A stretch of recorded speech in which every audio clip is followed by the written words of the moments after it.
Our purpose at WE is to change the dismal statistics of our people, particularly Māori and Pasifika people. We do this through helping small and medium-sized businesses to thrive. Our businesses need our help. So many have felt the pressures of lockdown and are facing challenges that they've never faced before. Challenges that are impacting their livelihoods. That is why we're bringing you this series to share stories of the people behind our businesses, their successes, their failures, their challenges, and their triumphs. If you are already in business, we hope you will be inspired. Perhaps someone will share one piece of gold that makes a difference in your business. If you've been thinking about starting a business, we hope that you will be motivated to start your own business venture. We hope that by sharing these stories, we can help small businesses on the road to recovery all across New Zealand, Australia, and the Pacific. So grab your cup of tea and whakarongo mai. Kia ora te whānau, no mai, haere mai. Welcome to our cup of tea this evening.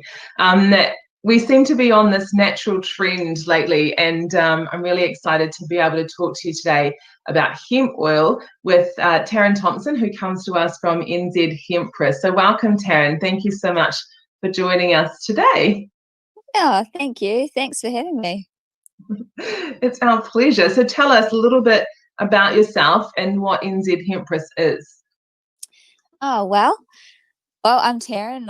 I actually live in Christchurch now. I grew up in Auckland and have been down here for about 10 years now.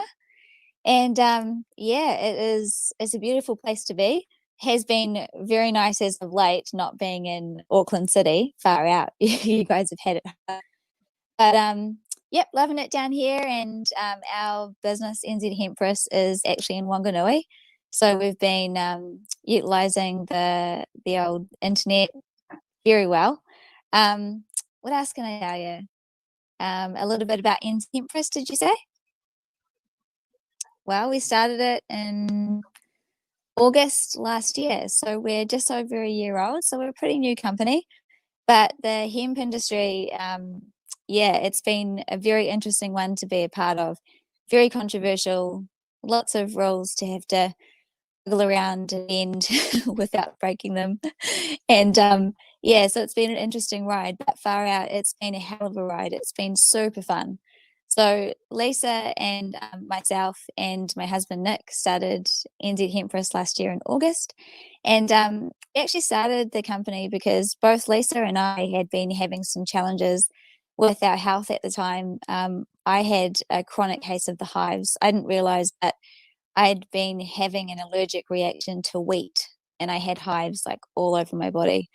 And the itching was just intense, and there was no reprieve. And then Lisa had a chat to me about trying hemp, and I didn't actually know a lot about hemp at all at the time, but to be quite honest, I was so desperate. I would have picture of a system inside the body, and she showed me all of these little receptors in the gut and how the cannabinoids in hemp help to activate that system, which should give me some relief. And I thought, okay, I gave it a try, had great results, and it kind of just spiraled from there.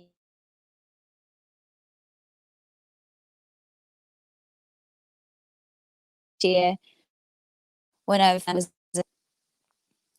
it was crazy results. And so stemming from that was when we started the company, and it's just kind of been pedal to the metal since then. Yeah. Oh, I can't hear you, Wendy. Oh, no, there we go. I turned my microphone off. Yeah. I was going to say, it's really cool that it's in Wanganui too, because obviously that's where I'm from. So that's really awesome. Yeah. Yeah. That's Big really cool. So you're in business with your husband and another director. how have you found the dynamics of working together? Because we've interviewed a lot of people, and one of the biggest challenges people have found is picking the right director, and many have chosen the wrong people to go into business with. So how did you choose that, and how are you guys making it work? Yeah. So, well, Nick and I had been in business together for as long as we'd been together. So, you know, there were a lot of teething problems at the beginning of our relationship / business relationship. But, you know, as you get to know a person and what their strengths are, you sort of find your flow. And so we had really found our flow working together. So bringing Lisa into the mix was interesting because we had to like we learnt that Nick and I spoke the same language, but it wasn't going to work unless we could all speak the same language together, right? so so we actually yeah, when we very first started, we made it a requirement that if Lisa could get on board with our business coach and sort of vibe with him, then it would work. But if she couldn't sort of get on board with him and sort of gel, then we were never going to be able to have a language that we could all speak together. So that was quite key. So she did actually a personal session with him rather than a business session. It was personal, and they developed a good working relationship. And so from there, the three of us have worked together, and it has been invaluable. It has been invaluable, actually.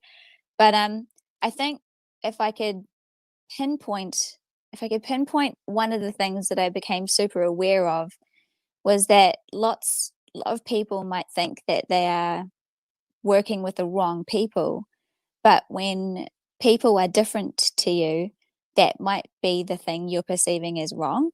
But actually, everyone comes with their own strengths. And so it's learning to recognize what those strengths are. And if a person is working in that area and that area only, then, then great.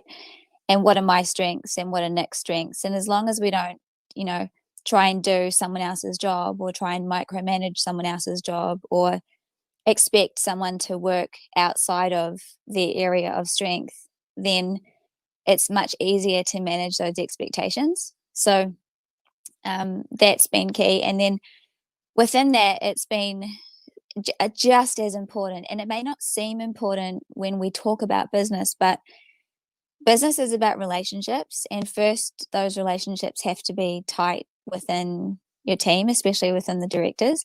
And so it was super important for us each to know what was important personally to each other.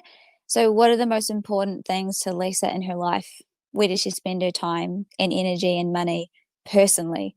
And then she needs to know the same about me, and we all need to know the same about Nick and vice versa. So, when we know what's real important to each other, then we make sure that we don't step on those toes either. So, for example, both Lisa and I, one of the things that we have in common, which is great, is that we really value aesthetics. And so as a result, the branding of our company looks great. All of our gear looks great. Our marketing looks great, but also it's because we like to look really good. And so that's flowed on to the business. So that's not so important to my husband, Nick. He really doesn't care, but he likes the results of having an aesthetically pleasing business. And so he makes sure that Lisa and I's aesthetic value is always met. So, we can buy nice clothes and turn that into a marketing or branding exercise and so on. So it's just making sure that, Nick doesn't expect Lisa to live outside of her values and vice versa. And that's actually what makes it function. So we have a great personal relationship. And we have a great personal relationship just as much as we have a business relationship. One does not supersede the other. Yeah. So important. And I'm sitting here like nodding because I know exactly what you're talking about. And I probably know exactly who the coaches you're talking about too. But it's so true. And I think that that's one of the problems, not just as directors, but with staff and just in general with clients even, is really understanding who they are as people and what makes them tick. And then when you can understand that and not project what your expectations are or what your values are onto somebody else, you can have some really great outcomes.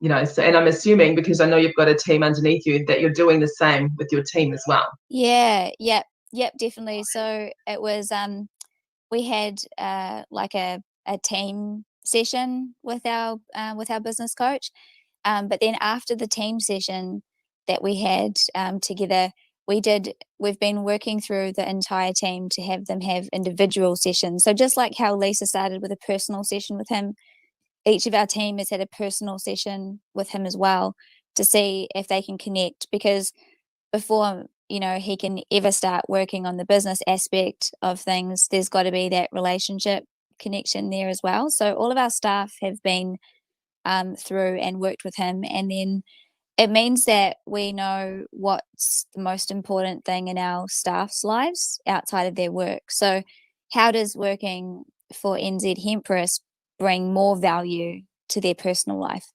And when we know that, it's so much easier to make sure that they're getting what they need, you know, and if we do that and take care of them, then they stay. And then we end up having like way better parties as well, because everyone's just really vibing with each other a lot better. So yeah, so it's been super key for us. Yeah, it's been an investment, and it's not cheap, but I tell you what, it has paid for itself over and over and over again. It's actually much more expensive to let a staff member go and then have to rehire and retrain than it is to invest in them. Yeah. Mm.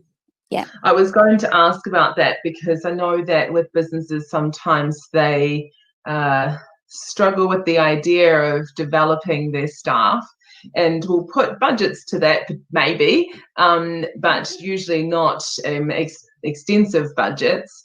But you know, it's good to hear that you are seeing more of a return on investment, larger than the investment that you've made in them personally. What has I guess, what is there anything that's sort of, I'm trying to say, like, have you thought at all around, you know, what if these people leave? I've invested all of this time into them. You know, my money's going to go out the door. They're going to take that and start their own business, or they're going to go off and do something else. Has that crossed your mind at all? And how have you overcome that thought in your own mind to decide, yes, I'm going to invest this money still? Yeah, that's a great question, because it's a logical one to have when you're in business, because, you know, it's easy to think of things in terms of investment, right? But also business is about people, and we have to love our people. It's part of the job, and that might be easier said than done sometimes. But the thing is if we love our people, then we know that we're going to get the most out of them while they're with us.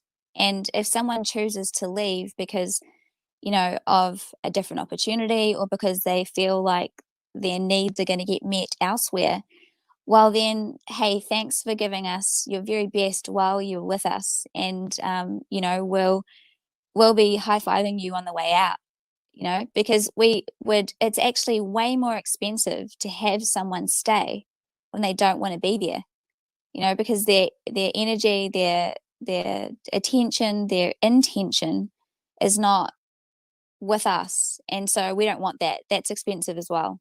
That turns into drama, and the cost of drama is expensive.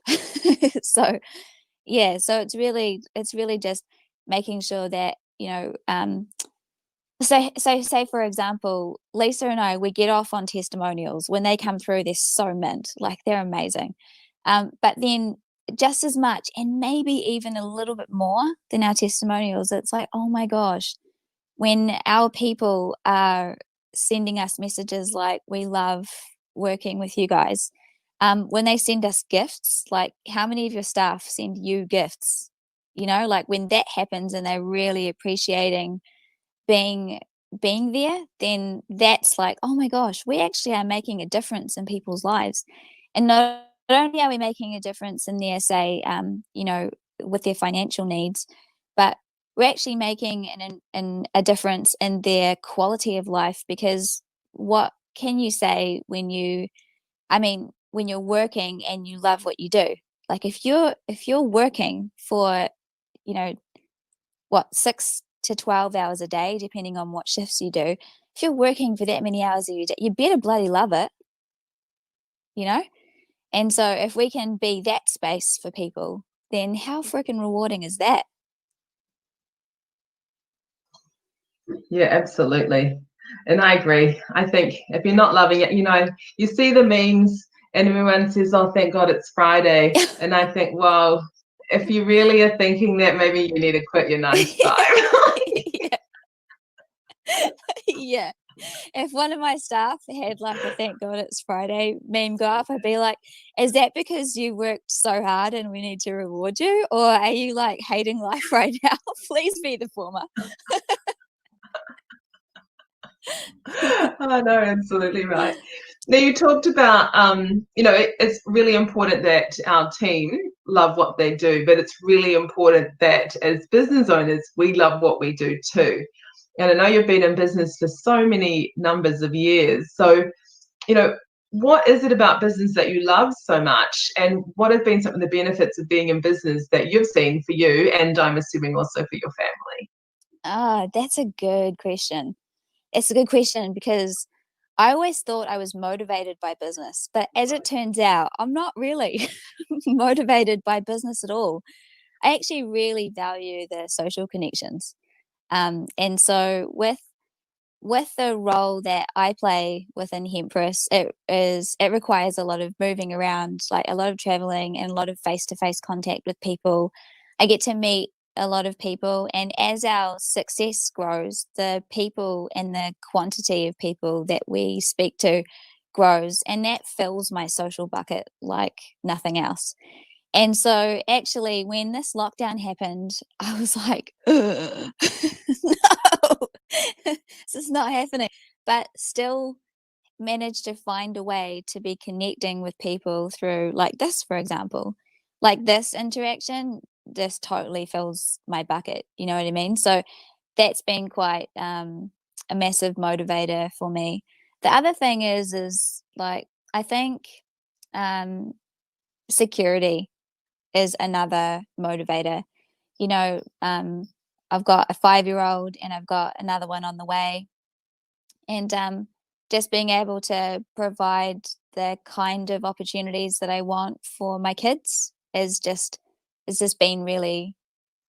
always been a big motivator for me. Just what I want for them is, it's not that I perceived that I didn't have a lot when I was a kid. I'm very grateful for what I had, even though at the time I didn't think it was very much. My parents did the best that they could and they raised us well. I just feel like in this day and age, kids, they live in a rough world. Like it's tough. Things change every decade.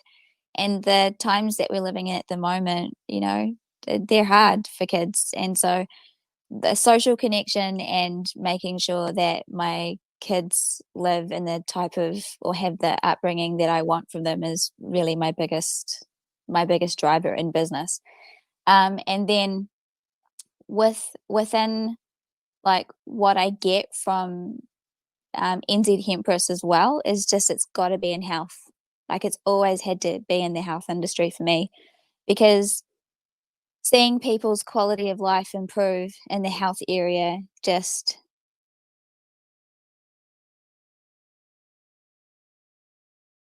buzzes me out. That with the amount of people that I've spoken to, I had a perception of how in pain people were, but I see that that is actually far worse than what I even realized. The amount of discomfort and challenge and pain that people are living in the health area of their life is so sad. So to be able to offer some kind of reprieve in that area so that they can enjoy social connections and they can enjoy their families better is also a massive part of it. So those three things are the biggest things there. And, I would say that they're not really to do with business. Business is really more the vehicle. Yeah. that's the thing I do love about business, is it can be a great vehicle for fulfilling any type of purpose. You know, I mean, you've mentioned so many of the different ones too, but any industry, any sort of passion can be basically put into a business, and you can be adding value to other people's lives through business, which is why I guess I love business so much. And I just want to touch on, but we won't talk about it today because I think it's a whole nother subject. It is a whole nother subject, but it's incredible the amount of pain that people will put up with and think that it's normal, and because they've never really known what normal is, will just continue to put up with it. I find it really incredible. It is. It's astounding. It must be a coping mechanism. It must be a coping strategy, surely. Unless it's just that they just don't know any different and just think, well, this is just my lot in life. It is. Yeah, this is the hand I've been dealt. But it doesn't have to be. And I know that through your hemp oil, then I mean, I've heard stories outside of that, you know, what you've mentioned on your social media pages and stuff, through friends who I know who have used your products, who have seen some incredible results. So yeah, that's really awesome. Yeah, it's cool. It's cool. It's cool to make a difference in any area, whatever area that lights you up, right? Absolutely. So is there anything that stopped you from going into business in the first place? I know you've been in business for a very long time, through lots of different businesses, but was there anything that kind of made you think, oh, this isn't for me, or I don't really want to do this, or this wasn't what I wanted, or anything like that? Or have you just always been, yep, this business is what it is? Yep. I was scared to get it wrong. Scared to get it wrong or make a mistake.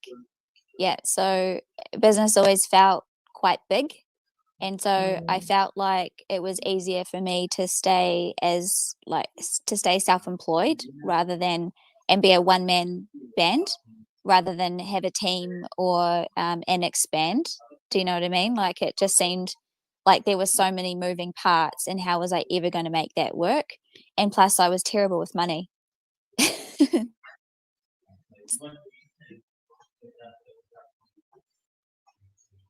Terrible with money, and I actually watched this and I learned a lot from that show. Actually, guys, I recommend stream it. It's a great show.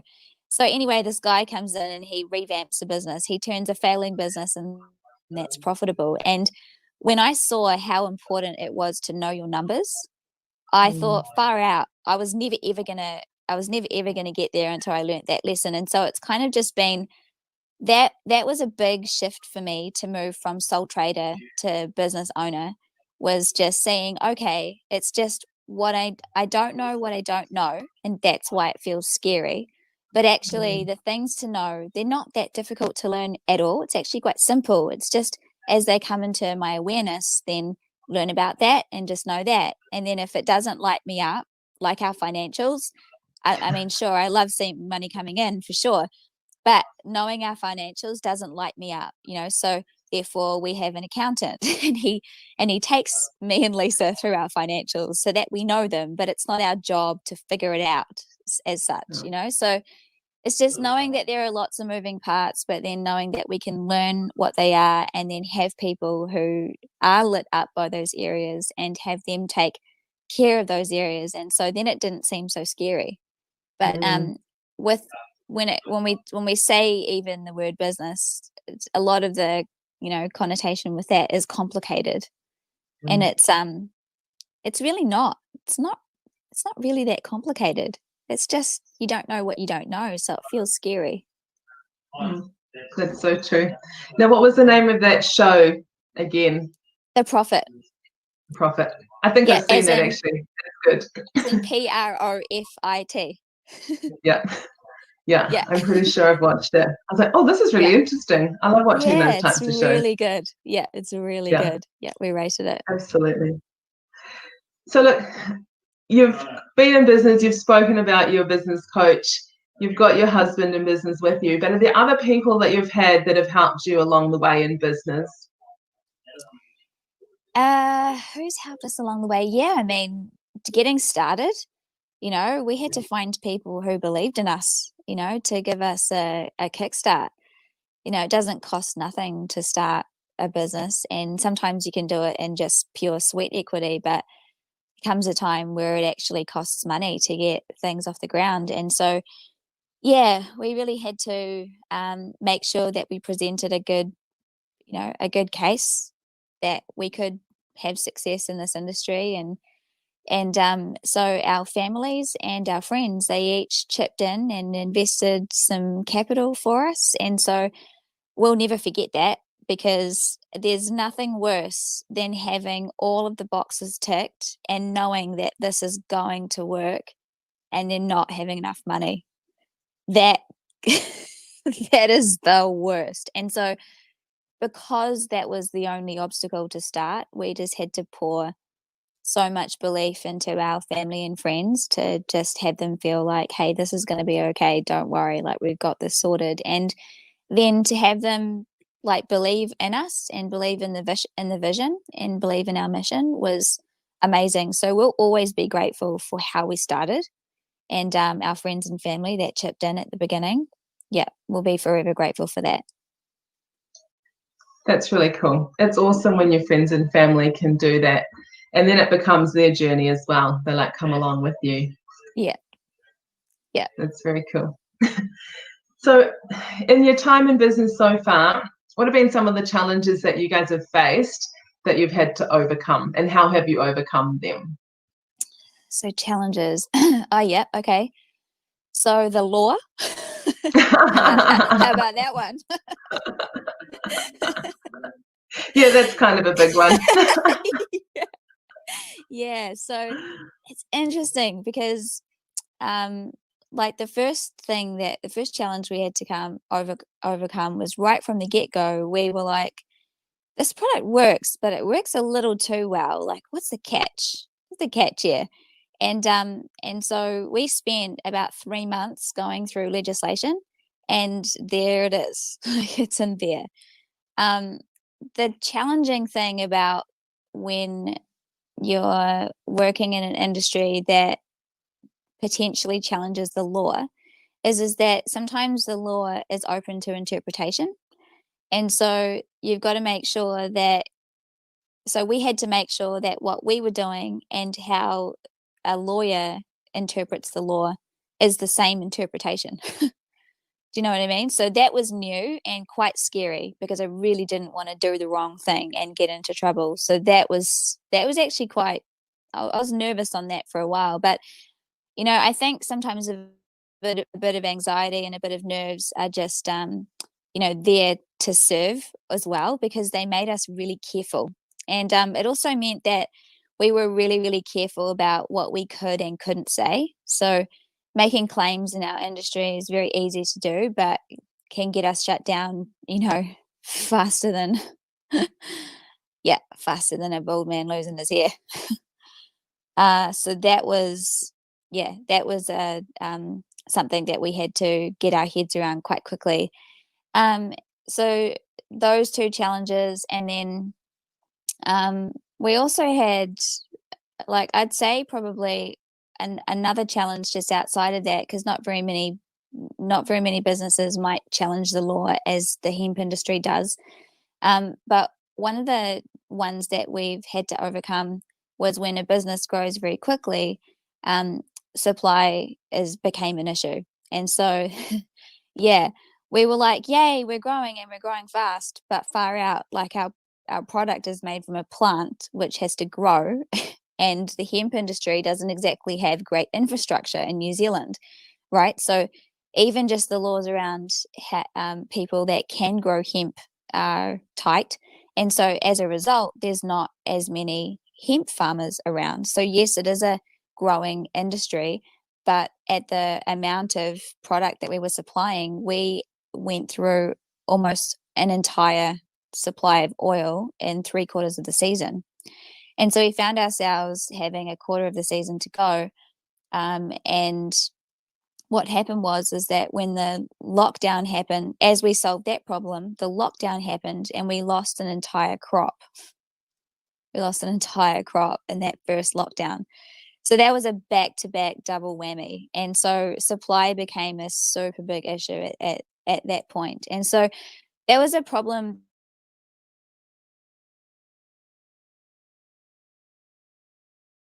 quite quickly, and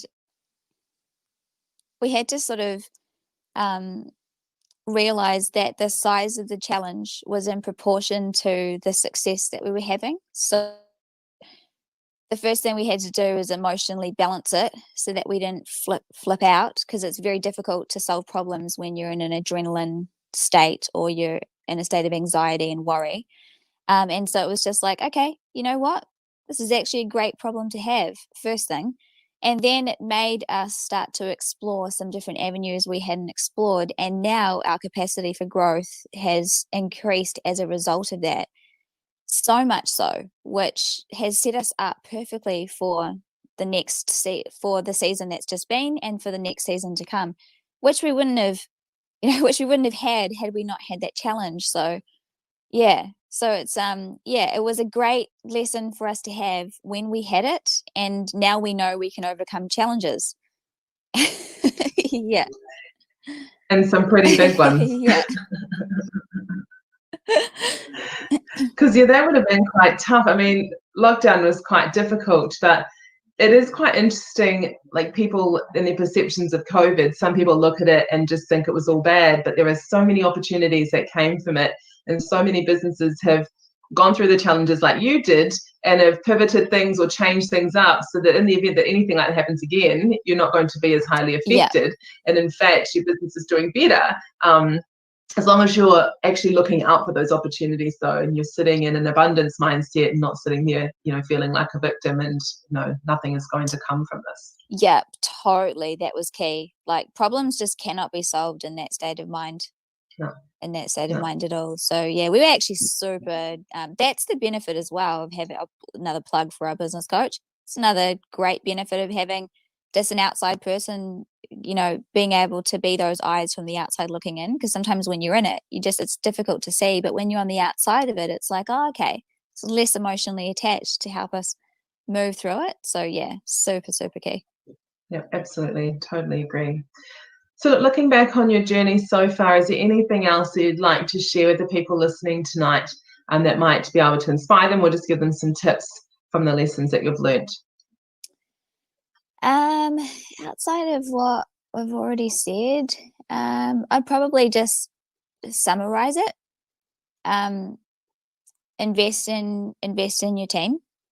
Invest in your team big, like a significant chunk of it, and then watch that grow. There's a lot of seed planting there, but the harvest is amazing. And then, like, knowing what is important to each of our staff members, so each of the directors, and then write them down on your phone. Like, write them down on your phone so you know what are the top 3 things that are important to each of the different people in your team. And like having them written down, and then at opportunities where there are,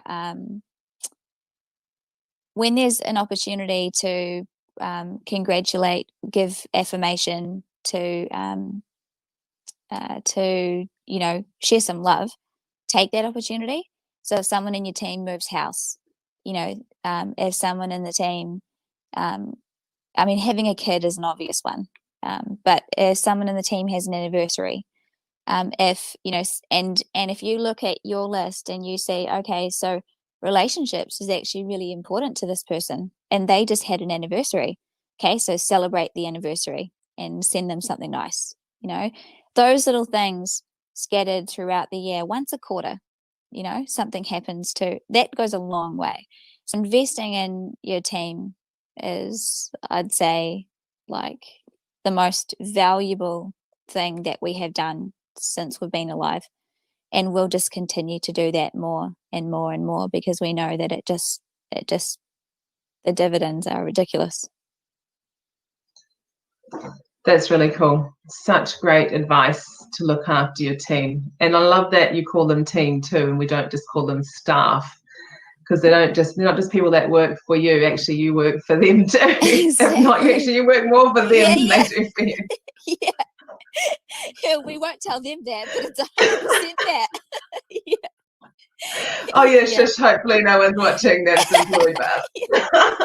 Yeah, I actually remember having a conversation. One of our team sent a message saying, I just love working for you guys, and I was like, that's so great. But also remember, you work with us. You don't work for us. You work with us. And just a switch in that language just helps people feel like that they're a part of something, not not just a cog in a wheel. They're actually a part of something. And then what happens is this communication becomes a lot easier as well, because it almost levels the playing field, because there's a lot of value that staff can bring that they can see that we don't see, because we're not in that part of the business like they are. And so when they bring value, but they don't feel like they can voice it, well, that costs money too. So if the relationship is good, then they'll talk, and 2 or 3 good ideas a year from your team can be worth a lot as well. Absolutely. There's so much gold, and there is so much that you can see. And it's a little bit like what you said about having a business coach that looks from the outside in. Sometimes your team are on the inside and they know what's going on and they know how the customers are feeling. And sometimes you don't always know all of that. So it's so important to listen to them, to take that advice and implement anything that you think is going to be of value. But it makes them feel valued too if they know that you're listening to them, and they'll offer up more ideas and more support if they feel they're going to be heard. Exactly. Yeah. That's awesome, Tarryn. We've had a really great conversation, and I really thank you so much for sharing your wisdom and your insights. And I haven't used your hemp oil yet, but I'm going to, like, literally. And jump on and buy some. Holy heck, it's been forever. But thank you so much again for your time. And yeah, again, once again, your wisdom, and I really appreciate it. And I'm glad to know you too, because you've been a huge asset in my journey, my health journey and my business journey, my life journey, particularly over the last 3 years. So thank you. Oh, thanks, Wendy. Vice versa. Yeah, your friendship has been great. And it's been a while since we've chatted, because a lot of things have happened, with this year. 2020s must feel like a bit of a write-off for some people, but it's so good to see your face. And all yours. the best for next week. Thank you. And for you, thank you. And for you and your baby. Oh, thank you. When are you due? Is that soon? Yeah, beginning of Feb. Oh gosh. Yeah. You got the hot summer, beautiful summer to get through. Yay! Yay! All right, everybody. So Okay. tomorrow we're talking to Mike Mooker from Indigenous Growth. So be here at 8 p.m. And again, Tarryn, thank you so much. It's always a pleasure having a chat with you. Thanks for having me. All right. Ngā te wā whānau.